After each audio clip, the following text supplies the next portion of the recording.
যেহেতু আমরা নয়ডা চলে যাব, আমার কাছে সব সময় একটা হ্যান্ডব্যাগ থাকে, আর এই হ্যান্ডব্যাগে হাতের সামনে আমি কি কি নিয়ে ট্রাভেল করার সময় সেটাই আমি দেখাবো। প্রথমেই যেটা আমার হাতের সামনে উঠে আসছে সেটা হচ্ছে একটা পারফিউম, এটা লাগে যেহেতু গরমকাল। একটা হ্যাঙ্কি, একটা আছে সানস্ক্রিন, যেটা আমাকে ময়েশ্চারাইজার প্লাস সানস্ক্রিন দুটোরই কাজ মানে সাহায্য করে, এটা তো অবশ্যই লাগবে।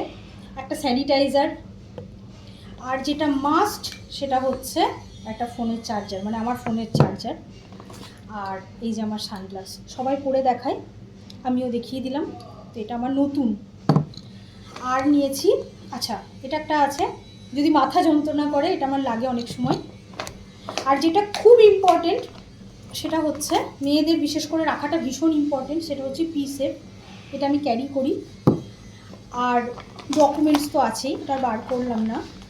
আর আছে একটা ফেস ওয়াশ, এটাকেও রাখতে হয় গরমকাল যেহেতু ভীষণ অয়েলি স্কিন আমার।